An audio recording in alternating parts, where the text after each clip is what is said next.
welcome to episode 4 of my self-defense series. I'm Gina, and for today I decided that I will take and do one of the requests that I was asked from one of my subscribers. And this subscriber, his name is Vince, and he asked me to film a little video about throwing different type of combinations when you are in a fight, because I realized you can have all the material and all the information that you need to succeed and know how to perform it with great technique and power. But if you don't realize what exactly am I throwing, or what should I throw after this, or just how to create a combination, then that is something I feel like is very important, because you don't know what you don't know until you get into that type of situation. And if you get stuck while in a fight, that's not going to be very good for you, because it should be a fluid movement, fluid string of events that are coming out. And so that is why for today's video, I decided I'll share some combos with you guys. Now, if you want to use these combinations as a foundation and build off of them and use them as your own, go ahead, do that. I don't really care, because at the end of the day, I don't want you guys to be in a fight and realize, oh my god, I don't remember what the third attack was of the second combination Gina created. No, these are just to give you guys some ideas and to help you guys create your own combinations. It's like if you guys were going to do a free yoga flow, a free form yoga flow, or a free flowing yoga flow. I don't know exactly how to call that. But what I mean is, instead of watching a YouTube yogi, you create your own yoga flow, and you have to create your own sequence. And how do you create your own sequence when you've never done that before, when you've always been shown what to do? So this is sort of something like that, where I'm going to show you guys, here are some things you can do, and then take it upon yourself to practice and familiarize yourself with these moves. Now, for all my yogis, if you guys would like me to create a video on how to create your own yoga flow or yoga sequence, let me know down in the comments below. I'd love to create a video to help you guys get your inspiration and just get your body flowing. So now that I've given a little bit of a background on what today's video is, let's get started. Please remember, if you haven't seen episode 1, 2, or 3, I highly recommend that you guys watch it. You don't have to watch it in any sequential order. They're just called episode 1, 2, and 3s because those are the episodes that I aired when I aired them. And thank you guys all for watching. Please like, comment, and subscribe to this YouTube channel. And now we can finally get started. So for the first combination that I want to show you guys is just a simple jab cross. And what a jab cross is a jab is your leading punching hand, and your cross is your back hand. So depending on where your stance is, I'm right-handed, so my right leg is going to be behind me. I'm going to get into my stance. Remember, you're holding your horn, so you're protecting your face with your forearms. And when you throw your jab, you're throwing your front hand out. And when you're throwing your cross, you throw your back hand out. And when you're throwing across, you're going to have to pivot your back foot. What that means is you're going to be on the ball of your foot and rotating it a little bit, just so you can get enough oomph behind that punch, because usually your backhand is your power hand. For me, I'm right-handed, like I previously stated. So that means my right hand is power hand. Just so you guys can see the footwork for when I throw my cross, I'm throwing my cross right now, and when I do, see how my ball of my foot just moves a little bit? That way you're getting that extra oomph, extra rotation, and extra power to be thrown behind your cross. Let me show you guys another jab cross. Also in the Taekwondo world, this is known as a double punch because you're throwing 2 punches. So we'll get into our stance, throw our jab, and our cross. And then where you can be throwing these punches, face, usually, if you are smaller than your attacker, then their gut. just trying to throw it. And because at the end of the day, you're trying to get in and out of that fight, so you don't really want to stay in that fight. You don't want to throw so many combinations that you get stuck fighting your opponent for so long.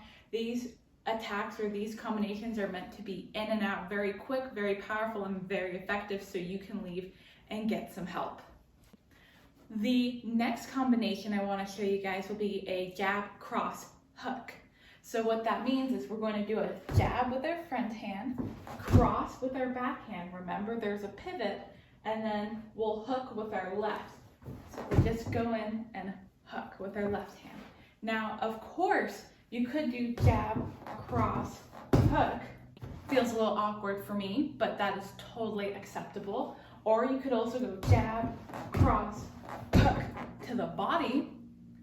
So that way you guys have options on where you're going to be attacking your opponent. So you can throw the jab cross to the face, hook the body, or you could hook the head, whatever is necessary for you, again, to get in and out. You can even do a cross jab hook, a little bit unorthodox, but it's still valid. What that means is cross, jab, hook, if you want to get that alternating side. Now, also what I want to mention that I haven't thus far in this video is that sometimes you'll see somebody take a step forward when they are throwing a jab. And the reason why I haven't mentioned this is because if you are already in a punching length distance, you don't need to take that extra step forward, because that's just going to hurt the power and momentum of throwing that jab, because then you are in too close of a space to be needing that extra step. And I just wanted to mention that if you guys are noticing yourself a little bit farther away from your opponent, then go ahead, take that extra step. But if you don't need to take the extra step, you don't have to take the extra step. And that's one thing I want you guys to learn about from these videos, is that I'm showing you guys what you can do, but remember to always slightly adjust it when you're in the moment or when you're practicing. Okay, the next combo that I want to show you guys is a jab, cross, hook, uppercut. The way you would do this is you get into your stance, throw your jab with your front hand, cross with your back hand, don't forget to pivot, hook with your left hand, and then uppercut with your right hand. And the way you would uppercut is sort of like doing the good old Popeye move where he's flexing his bicep. We're doing that. And we're hitting with our knuckles right here, these knuckles. Or if you're throwing an uppercut to hit them in the jaw area, then you would use this part of your hand. Now, of course, when you're throwing this combo, you could do jab cross at the face, hook at the face, uppercut sternum, jab cross at the face, hook at the body, uppercut jaw, jab, face, cross, chest, hook, neck, uppercut gut. You can really play around with where you want to attack your opponent, which sounds a little odd to say out loud, but it's true. If you do have a bag, or if you do have a partner to practice on, you guys can change up where the targets are, just so you can feel comfortable knowing that you can throw these attacks in any part of the body. You don't have to stay limited to where I am showing you. So if we did do jab to the face, cross to the stomach, hook to the body, uppercut to the jaw. See, it's all about trying to go at them in different areas of the body. Whatever you can reach, and whatever is open and available as well. That's one thing where I can't really show you guys because I unfortunately don't have a partner with me. But if you are working with someone, try to read their body movements. Try to see what part is open and what part is not. And what I mean by that is, if I am in a stance in front of you, my right side is the open side, so my left side is not. So when I'm going to be throwing attacks, you could try aiming for the more open side of the body, because when I go in, look, here am I throwing across, you could throw a left hook or a left uppercut to my body, because that's what's being open, compared to if I was throwing across and you threw something in the left, my left side, well, also because I'm a little bit more experienced, but even if I'm not as experienced as I am, my left side will be blocking a lot of my internal organs and be blocking a lot of my body, so the attack might not be as effective as if you attacked me in the open side. So that's something I do want to share with you guys when you are practicing and learning about where should I be hitting in the body, is try to go towards an open side. So again, if I'm throwing that uppercut with my right hand, look what's open, the right side of my face. If I'm throwing a left hook to your face, look what's open, the left side of my body. So just trying to recognize those little movements and those little, I wouldn't say patterns, but sort of like patterns. If your opponent's throwing a left headshot, then your left body side will be open. If your opponent is throwing a right body shot, then their right side of the head is open. So just looking for those little openings and not entirely attacking anywhere, because some parts will not be as effective as other parts. So just keep that in mind. Now, the next combo that I want to show you guys is a jab clenched knee or a jab cross clenched knee, just showing you where you guys can incorporate some kicks. So because again, I don't have a partner with me, I won't be able to clench effectively. And when I'm talking about clenching, I mean swimming up behind their neck, grabbing from the back of their head, and that is what is considered a clench. Because I don't have a partner, I'm just going to be grabbing the bag just so you guys can be able to see the movement of the jab cross and the movement from the knees. So if I was just going to throw a jab clenched knee, that would just be jab, swimming up behind their head, bringing my cross hand, swimming it behind to grab the back of their neck, and then I would take my back leg and throw that knee. Remember, the hips are shooting forward as the upper body is shooting back. That way you are bringing enough power and momentum to your opponent. Now, if I was going to do a jab with two knees, the way I would throw it would be jab, swim behind the neck, clench, throwing the back knee first, bringing the knee leg that I just need, placing that foot down, bringing my left foot back, and then bringing that leg up into a knee. Sort of like you're doing, I don't remember what that dance move is called, but you're switching your feet, the shuffle. You're sort of doing that shuffle movement, except your knees are coming up higher. Now, if you were going to do a jab cross knee, same rules apply. Jab, you won't swim up until you throw the cross. So jab, cross, swim up, then bring your other hand, throw that right knee. Also, you can throw the knee to the side like this if you do want to get those side body parts. Do what you have to do. If you are going to be throwing a clench in there, I would recommend using the jab cross at the face. That way it will be easier for you to just swim your hands around to the neck and then bringing their head down. If you're going to knee them in the nose, or even just bringing their head down a little bit so you bring your knee closer and easier to their stomach, sternum area. Because what I've learned from my MMA journey is that wherever the head goes, the body follows. And what I mean by that is when I've clenched my partners or my opponents and I would take their head to one side, their body will essentially follow. And so if you do bring the head to your right side of the body, then you can bring that right knee if you're doing that type of over extended, I don't know what it's called, style of knee, instead of coming straight forward, making more of a circle with your knee instead of just coming straight forward. So that's something you guys can do.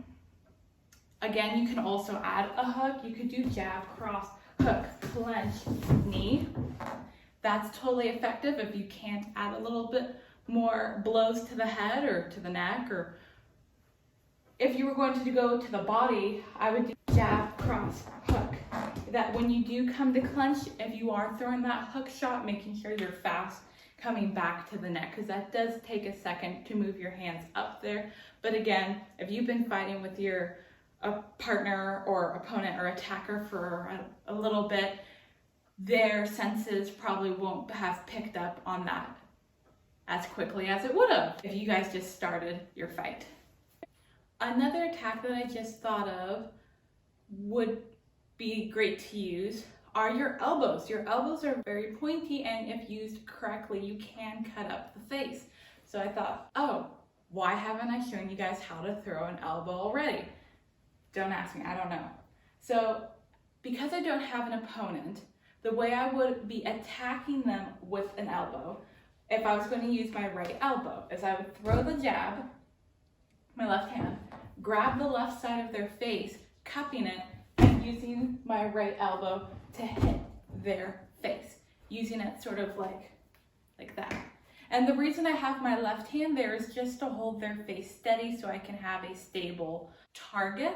Of course, you don't have to have your hand there if you feel like you can just go in and do it and use your elbow. That's totally fine, to each their own on how they would like to do it. I'm just showing you guys that you can have your hand there just so you can have their face in place. Now, if you were going to throw an elbow with your left arm, you can do jab, cross, hold the right side of the face, and elbow. Jab, cross, elbow. Two, if you want to throw a right elbow. If you're really close in, just going in and coming and elbowing them. I would say the face area, just because if you're throwing your punches at the face, it would be smarter to throw the elbow to the face as well, just in my opinion. You could also do, let's see, a jab, cross, hook, elbow. That's effective. Cross, hook, uppercut, elbow. That's effective. And right there, I'm just showing you guys a little bit of a free flow of throwing different combinations, throwing different techniques. What feels right? What feels awkward? What do you feel like you need to practice more on? Can you go from a level change, going from the nose to the stomach, back to the nose to the upper chest area? Just some little things that you guys can think about. And because this will also confuse your attacker as well, because your attacker's probably not thinking about the variety of shots they can throw. They're probably just thinking about, I need to harm you. I need to steal your wallet. And of course they're going to go to the immediate spots that they know will be effective. Groin, face, nose, sternum possibly. And so with you having that understanding that, oh, they could be throwing from different areas, will give you a little bit of an advantage. When you are defending these attacks, just remember bringing your hands close to your body and just making sure that your most important part of your body, your face, is not getting hit, or is not getting hit with all that force if you have your hands blocking it, because then your hands absorb a little bit of the attacks. So again, let me show you guys a little bit of a rundown on some blocks that you can use if they are throwing a cross, so a backhand punch. Then you would use your front hand parry. If they're throwing a jab, your backhand would parry. If they're throwing a hook, remember, to the face, you're combing your hair back. So if they're throwing a right hook, left hand combs the hair back, left hook, right hand combs the hair back. If they're throwing an uppercut, if you're able to, I would just bring my hand down to prevent the punch. I don't really know very many uppercut blocks. If you find something that's a little bit more effective somewhere else, please use it. If they're throwing hooks to the body, just bringing elbow to hip, elbow to hip. These are just some blocks that you guys can practice and at least take note of. If you find better blocks somewhere else, please use it. These are what I've learned, and from what I have said in the first video that I created, episode 1, it's better to know something than to know nothing. And then from knowing something, you can use that as a foundation to learn more.